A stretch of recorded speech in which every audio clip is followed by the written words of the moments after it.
Раз, два, тры, у эфіры радыё Свабода. У Палтаўскай вобласці адбыўся выбух на газаправодзе.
У Менску 18 гадзінаў вы слухаеце радыё Свабода. У студыі Алена Ціхановіч. Добры вечар. Архіпаў сеў на 6 гадоў. Канаплёва пакаралі штрафам. Неўзабаве падрабязнасці справы былых буйных чыноўнікаў. Урад рыхтуе спробу прыватызаваць права дзяржавы на імпарт. У гандлі пачаліся перабоі з украінскімі цукеркамі і півам. Усе гэтыя тэмы неўзабаве, але спачатку слова Сергею Навумчыку, які сочыць за міжнароднымі падзеямі. Добры вечар і пачынаем мы навіны з падзеяў ва ўкраіне. У Палтаўскай вобласці адбыўся новы выбух на газаправодзе Уренгой Памары Ужгарад, па якім расійскі газ пастаўляецца ў Еўропу. Пра гэта паведамляюць украінскія і расійскія інфармацыйныя агенцыі. Паводле папярэдняй інфармацыі ахвяраў і пацярпелых няма. Трубаправод злучае газавыя радовішчы поўначы заходняй Сібіры з Ужгарадам на заходняй Украіне. Далей газ транспартуецца канчатковым спажыўцам у цэнтральнай і заходняй Еўропе.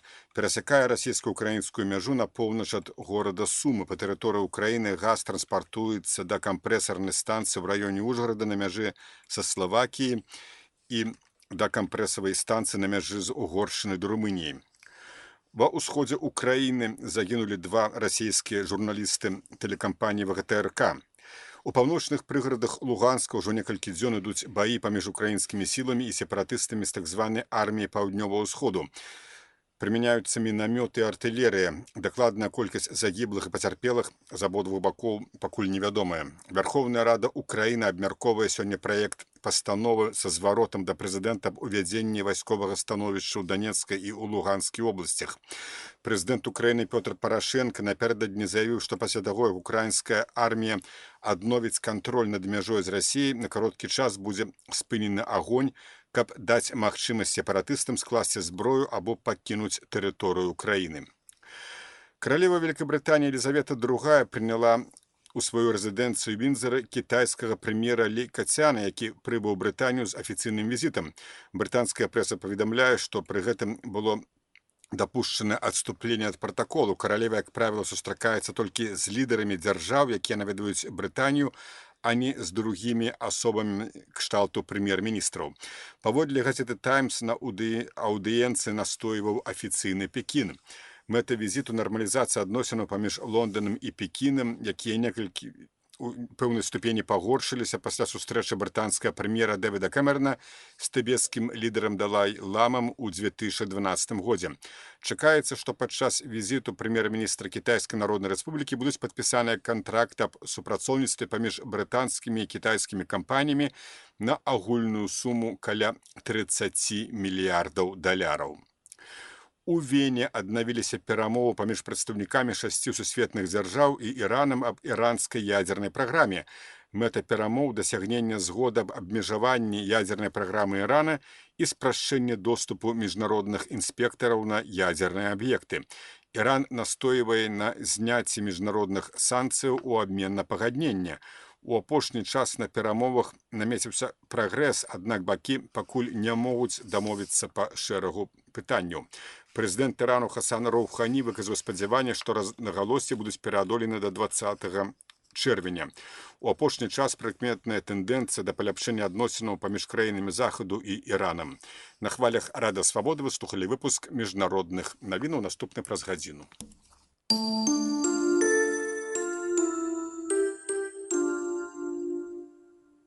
Вы застаецеся на хвалях Радыё Свабода. У студыі Алена Ціхановіч працягваем праграму.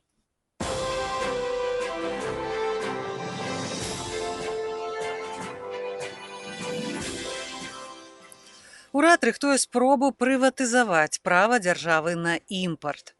Містыфікатар Ваван 222 у інтэрв'ю Свабодзе расказаў, як яму ўдалося дазваніцца да Лукашэнкі.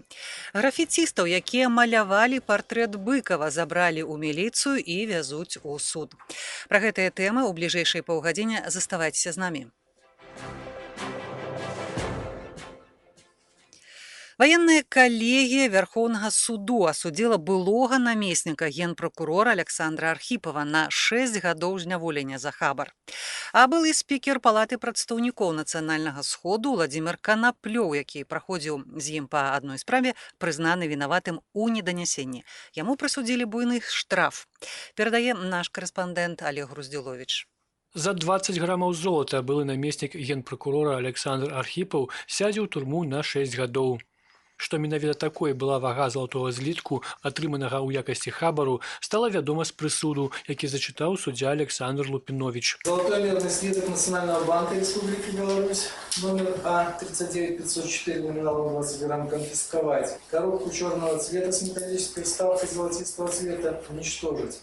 Журнал учета драгоценных металлов передать Минской областной дирекции Белгазпромбанка. Акрамя атрымання хабару, Александра Архіпова прызналі вінаватым у злоўжыванні ўладай. У яго канфіскавалі маёмасць у выглядзе аўтамабіля «Шкода» і пазбавілі кляснага чыну саветнік юстыцыі 3-й ступені. Тут жа ў судовай зале яму нашапілі кайданкі. Верагодна, што Архіпаў чакаў такога выніку, бо прыйшоў у суд ужо з пакункам рэчаў. Перад прысудам корэспандэнт Свабоды запытаў яго, ці прызнае ён сябе вінаватым. Без каментароў адказаў Александр Архіпаў. А вось колішні старшыня Палаты прадстаўнікоў і цяперашні кіраўнік Федэрацыі гандболу Владзімір Канаплёў перад абвяшчэннем прысуду не хаваў свайго стаўлення да абвінавачвання ў неданясенні аб злачынстве. Канешне, адказаў на гэта ж пытанне Владзімір Канаплёў. Таксама ён сказаў, што не мае прэтэнзію да таго, як праходзіў працэс. Перад тым, як выйсці з судовай залі, Канаплёў і Архіпаў, якога ўжо чакалі міліцыянты з кайданкамі, абняліся. На вуліцы Владзімір Канаплёў адмовіўся адказваць на пытанні журналістаў і хутка сышоў. Цягам месяца ён мусіць сплаціць штраф у памеры 135 мільёнаў рублёў. Гэта больш за 13 тысяч даляраў. У судзе спадар Канаплёў пытаўся, ці магчыма расцягнуць тэрмін на некалькі месяцаў. Адказ быў такі, што гэта трэба вырашаць судовым выканаўцам. З прысуду, які прагучаў сёння ў Верхоўным судзе, таксама вынікае, што абодва былыя чыноўнікі ў лістападзе мінулага году былі арыштаваныя.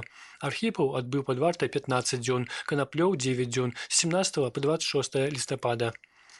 Перад гэтым 14 лістапада 2014 году Александр Лукашенко запатрабаваў ад генеральнага прокурора Александра Конюка далажыць пра расследаванне пэўных крымінальных справаў, у тым ліку дачынень да Архіпава. Дружкі там яго ўцягнулі ў гэтую афёру, чалавека збілі, п'яны кіроўца. Няважна, які ў іх там адносіны, але чалавек загінуў. Уявіце, як рэагуе на гэта сям'я. З дапамогай улады гэтую справу замялі. Што падумаюць людзі, навакольная сям'я? Падумаюць, што ў нас няма ўлады, дзе справядлівасць. Таму пракантралюйце, якія прымаюцца меры. Запатрабаваў Лукашенка. Працэс над Архіпавым і Канаплёвым праходзіў за зачыненымі дзвярыма. У выніковай частцы прысуду не прагучала прозвішча чалавека, пацярпелага ад дзеянняў таго, каго пакрываў Александр Архіпаў пры магчымым пасярэдніцтве Владзіміра Канаплёва. Назіральнікі азначылі, што рашэнне зачытаць выніковую частку, а не ўвесь прысуд, суддзя прыняў, не спытаўшыся меркавання абвінавачаных. І я нагадаю, што гэты працэс праходзіў у закрытым рэжыме, але наш карэспандэнт Олег Груздзюловіч змог запісаць інтэрв'ю з асуджанымі Архіпавым і Канаплёвым перад пачаткам працэсу. Інтэрв'ю вы знойдзеце на нашым сайце свабода.орг. У экспертызе «Свабоды» перадача на тэму, якія наступствы для Беларусі новай газавай вайны паміж Расіяй і Украінай. Расійскі-украінскі газавы канфлікт перайшоў у стадыю абвастрэння. У чым сутнасць рознагалоссяў між бакамі, якія наступствы ён цягне для еўрапейскіх спажыўцоў. Ці павялічыцца транзіт газу праз Беларусь? Гэтыя пытанні абмяркоўваюць за круглым сталом экспертызы «Свабоды», журналіст Юрый Свірко з Кіеву і эканамічны аглядальнік газеты «Беларусы і рынак» Тацьяна Манёнак з Мінску. Вядзе перадачу Валер Карбалевіч. Гутарка экспертаў пазней у эфіры, а да мяне ў студыі зноў далучыўся калега Сергей Навумчык. Сергей, я хачу вярнуцца да навіны, пра якую вы толькі што расказвалі. Ва ўкраіне ўзарваны газаправод на трасе Урэнгой-Ужгарад.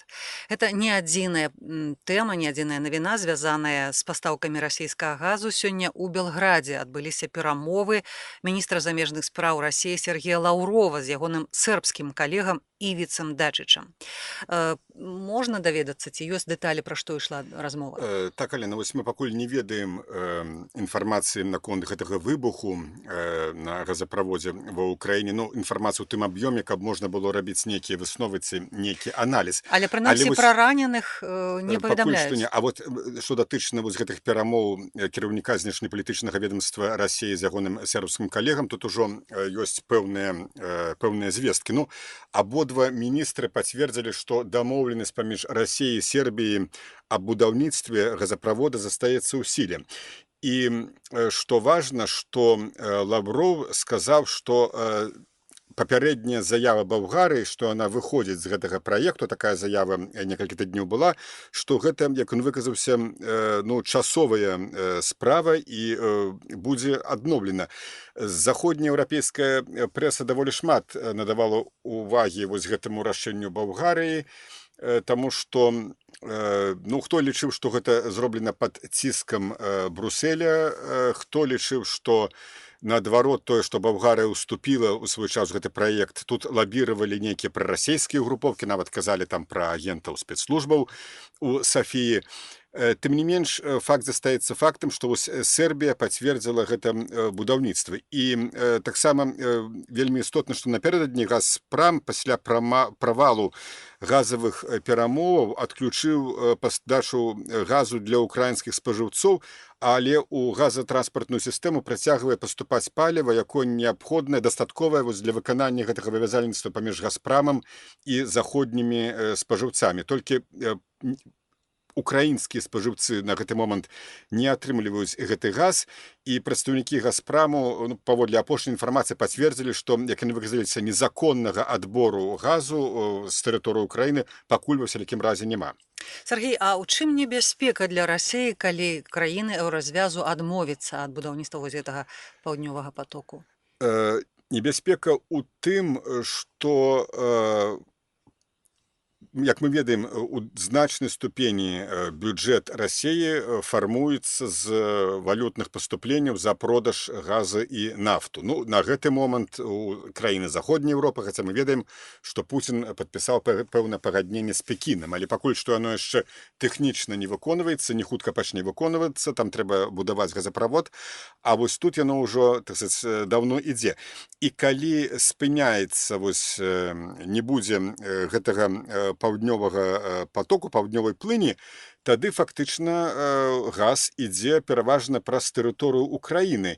І кранік знаходзіцца ва ўкраіне. І пры пэўнай патрэбе, паводле пэўнага рашэння, Украіна проста можа перакрыць гэтую пастаўку. Канешне, так сказать, пацерпіць Украіна, але пацерпіць і заходнія спажыўцы. Калі вывесці задушкі выдаткі палітычныя для Украіны, дык вельмі вялікія выдаткі эканамічныя будзе мець і Расія, і таксама будзе мець пэўныя выдаткі іміджу і Газпрам, як проста пастаўшчык, які не можа забяспечыць непрерыўнасць пастаўкі газу у заходнюю Европу. Таму для Расіі стратэгічна важна мець вось гэты поток, які проста абыдзе Украіну.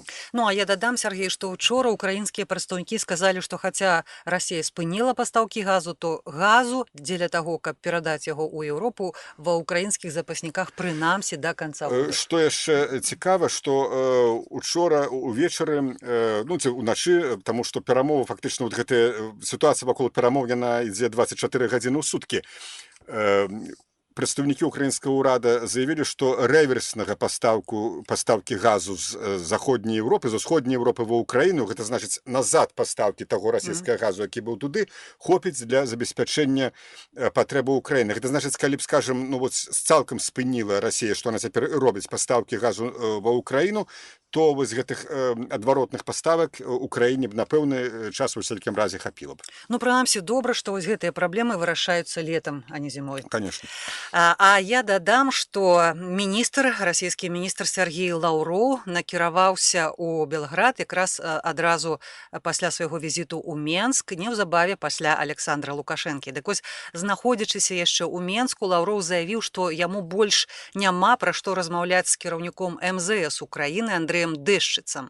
А пазіцыю Лаўрова падтрымаў і беларускі міністр Уладзімір Макей, які асудзіў абразлівую рыторыку Дэшчыцы. Пра што гаворка? У мінулыя выхадныя падчас мітынгу ля пасольства Расіі ў Кіеве Дэшчыца абмацюкаў прэзідэнта Расіі Уладзіміра Пуціна, што было запісана на камеру. І наш карэспандэнт сёння запытаў людзей у Кіеве, ці трэба міністру Дэшчыцу падаваць у адстаўку ў сувязі з недыпламатычнымі выказваннямі. Те, що він сказав те, що у всіх на устах, всіх на слуху. І те, що абсолютно відповідає дійсності. Ну, я считаю, то, что произошло, однозначно, но не соответствует дипломатическим канонам. И, наверное, таки он должен был бы уйти в отставку. Я знаю, что они все повинны пойти в отставку, потому что они какие были, такие и остались. Дипломат не имеет права. О ком бы то ни было такие слова говорить. Вот и все. Це його позиція не як дипломата, а як громадянина України. Тому я вважаю, що він не має йти у відставку. Він просто висловив свою позицію як людина. І гэтую ж тэму працягнем абмяркоўваць у перадачы без гальштукаў. У новай перадачы без гальштукаў абмяркоўваем актуальную апошнія дні тэму, калі палітыкі мацюкаюцца, выкарыстоўваюць ненарматыўную ці абразлівую лексіку. Як часта і ў якіх выпадках дазваляюць сабе нефармальна выказвацца постсавецкія палітыкі і ўрадоўцы. І чым гэтая практыка адрозніваецца ад англасаксонскай традыцыі? Ці трэба караць палітыкаў за маты абразы? Розны кантэкст і рэзананс абмяркоўваюць супрацоўнікі расійскай, беларускай, украінскай свабоды, Ігор Памяранцаў, Тацяна Ярмашчук і Юрый Дракахрост, вядучая Ганна Соус.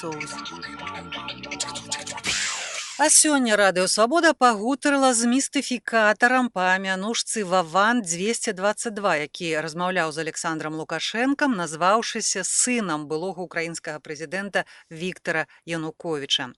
Так вось, гэты тэлефонны правакатар паведаміў Свабодзе сёння невядомыя дэталі.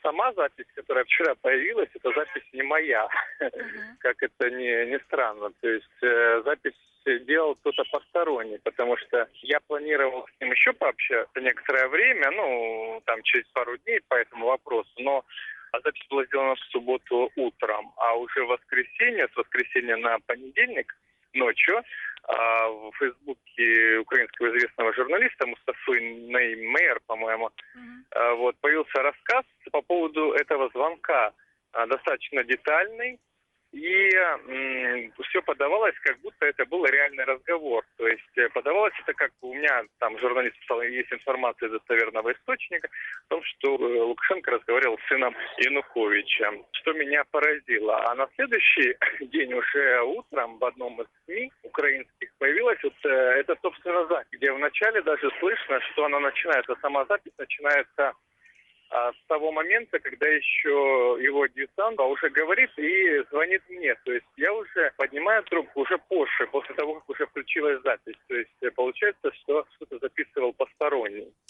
Працяг інтэрв'ю з тэлефонным правакатарам у нашай праграме пазней, а я дадам, што калі учора ў прэзідэнцкай адміністрацыі факт гэтай размовы не каментавалі, то сёння памочнік прэзідэнта Наталья Пяткевіч у інтэрв'ю Тутбай сказала, што ніякіх размоваў прэзідэнта Беларусі з сынамі Януковіча не было. Вы на хвалях Радыё Свабода, асноўныя тэмы дня. Траіх графіцістаў, якія ў Менскім двары пачалі маляваць партрэт Быкава, затрымалі і будуць судзіць. Да 90-годдзя пісьменніка выйшла з друку другая кніга з яго бесцэнзурнага двухтомніка пад назвай «Ліквідацыя». Прадстаўнік АБС ў пытаннях свабоды СМІ Дуня Міятавіч, рэагуючы на высокія штрафы журналістам, прапанавала Менску адмяніць акрэдытацыю. Паводле ўрадавага праекта указу ад 1 ліпеня на паўгода уводзіцца выключнае права дзяржавы на імпарт тавараў, аналігі якіх вырабляюцца ў Беларусі.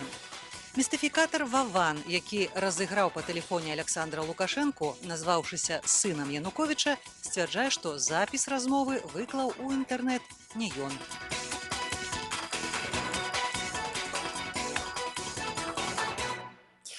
Выйшла з друку «Ліквідацыя». Гэта кніга Васіля Быкава, у якой адноўленая ў першапачатковым аўтарскім варыянце улучна з назваю «Аповесць сотнікаў». І разам з выдадзенай тыдзень таму кнігай «Мёртвым не баліць» яна складае бесцэнзурны двухтомнік, у якім упершыню з часу напісання надрукаваныя творы народнага пісьменніка ў арыгінальным выглядзе. Тэму працягвае Валянціна Аксак. Даследчык творчасці Васіля Быкава Сергей Шапран узнаўляў скалечаныя савецкай цэнзурай творы паводле першапачатковага аўтарскага варыянту, які знайшоў у хатнім архіве малодшы сын народнага пісьменніка Васіль. Купюры, з якімі ліквідацыя пад навязанай аўтару назвай сотнікаў друкавалася з 1970 году, сустракаюцца амаль на кожнай старонцы. Сергей Шапран знайшоў сотню выразаных цэнзарамі фрагментаў аповесці, ад асобных сказаў да цэлых старонак. Другую частку кнігі складае аповед даследчыка пра гісторыю стварэння, публікацыі і крытыкі аповесці, а таксама каментары укладальніка.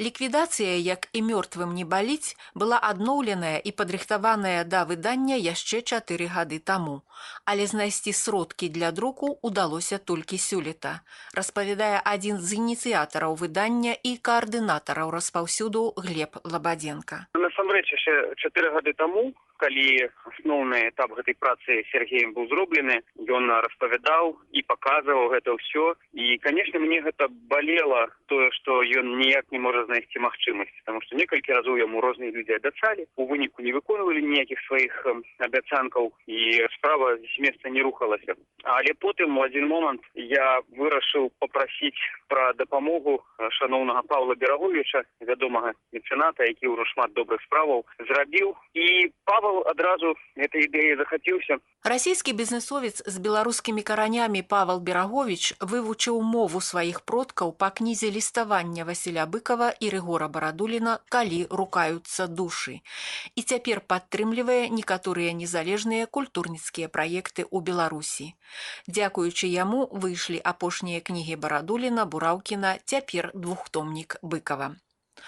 Адначасова з падрыхтоўкай да друку непадцэнзурнага двухтомніка Быкава каманда энтузіястаў распачала ў інтэрнэце папярэднюю падпіску на яго, бо выдаць гэта яшчэ не ўсё, кажа спадар Лабадзенка. Калі кніга выходзіць, а потым людзі думаюць, што з ёй рабіць, то часам гэта бывае сумна, і менавіта таму кнігі выходзяць у нас маленькімі накладамі. 500 асобнікаў, 300 асобнікаў. У дадзеным выпадку, яшчэ да выхаду кнігі «Мёртвым не баліць», 900 беларусаў замовілі больш за 1300 кніжак. І што асабліва цешыць, то калі мы гэтыя кніжкі ўжо раздавалі ў кнігарні, то 70% людзей тут жа пагаджаліся ўзяць яшчэ кніжку «Ліквідацыя», то бок сотнікаў без цэнзуры. 18 чэрвеня ў Менску ў кніжным салоне усе ахвотныя змогуць набыць як бесцэнзурны двухтомнік, так і кожную з кніжак асобна.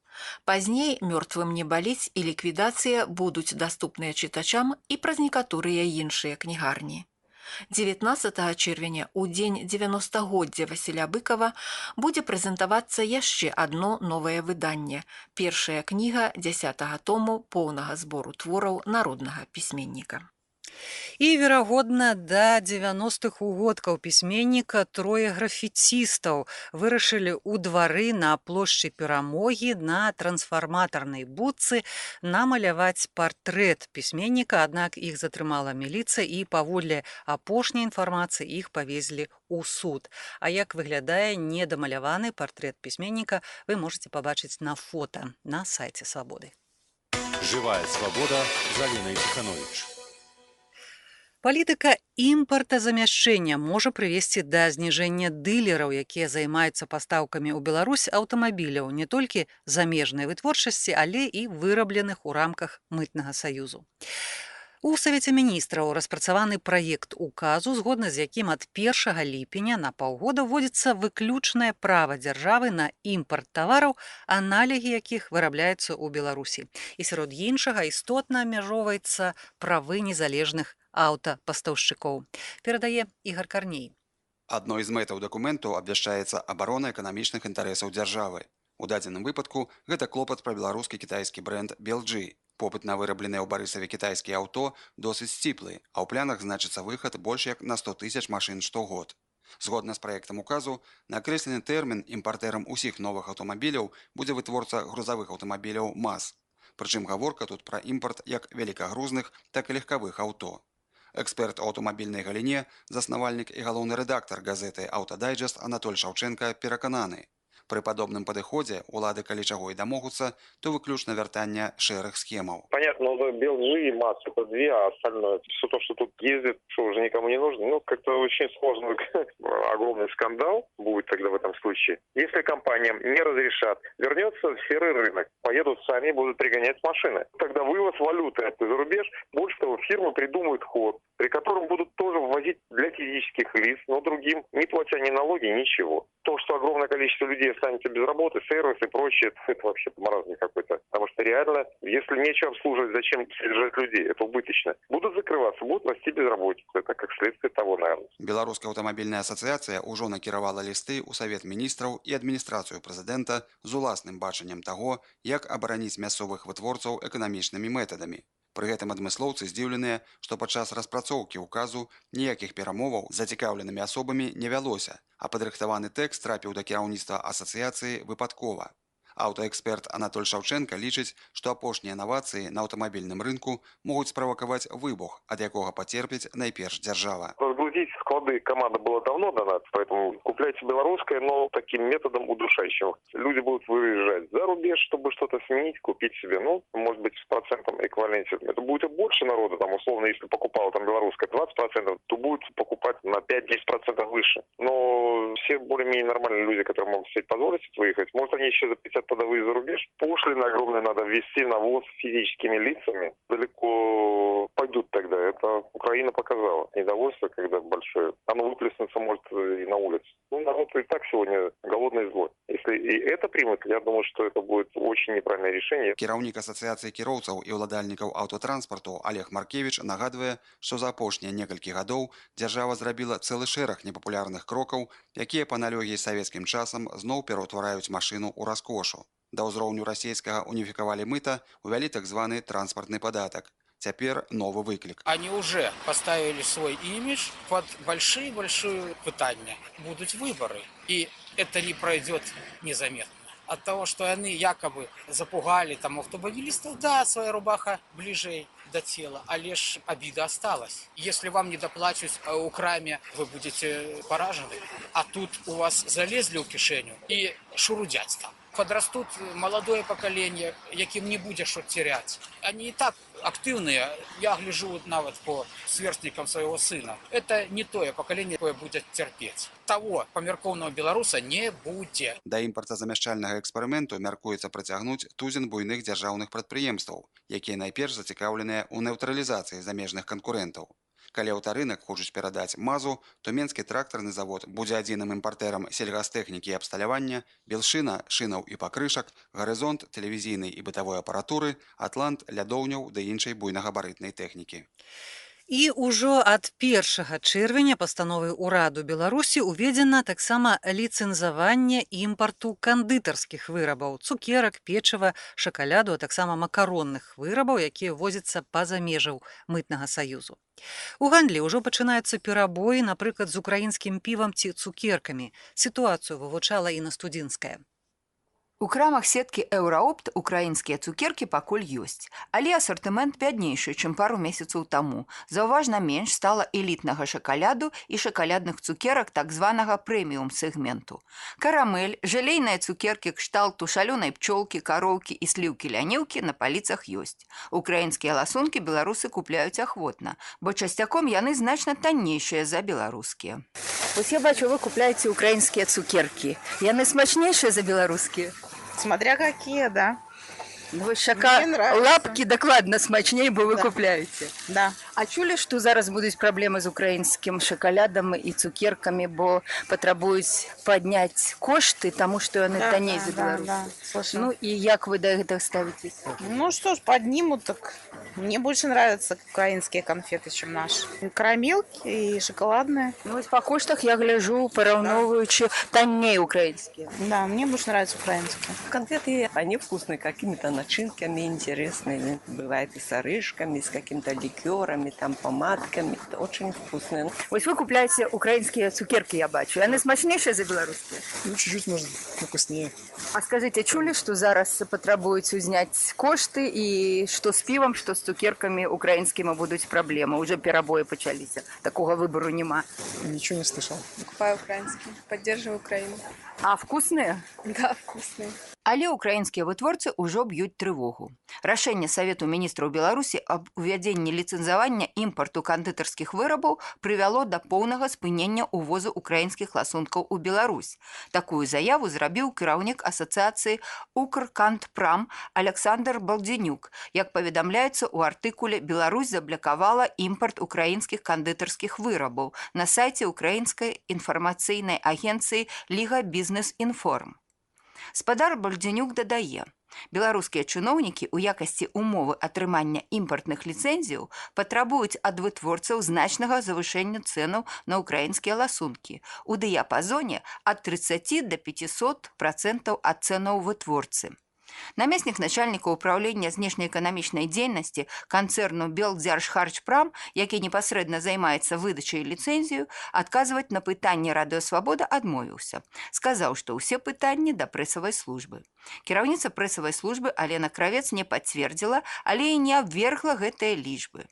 Што да цэнаў, гэта камерцыйная інфармацыя, падкрэсліла яна. На данный момент соглашения подписаны с поставщиками Германии, Италии, Австрии, Польши, Словакии, Литвы и один Украина. Все остальное, какие там цены, это мы считаем коммерческая информация, и рассказывать об этом мы не будем. Если соглашения подписываются, значит, это устраивает производителей. Вы сказали, с Украиной только один договор. Но это пока. На вчерашний день еще ничего не было подписано. Это не маленький объем работы, который свалился на нас, потому что не мы готовили это постановление. Работа ведется ежедневно. У нас есть люди, которые только этим и занимаются. Беларусь чацвёрты з найбуйнейшых замежных рынкаў збыту украінскіх кандытарскіх вырабаў. Паводле інфармацыі Міністэрства даходаў і збораў Украіны, у 2013 годзе экспарт кандытарскіх вырабаў з Украіны ў Беларусь склаў 24,5 тысячи тонн на суму $70 мільёнаў. З вами Радыё Свабода, нагадаю, асноўныя тэмы дня.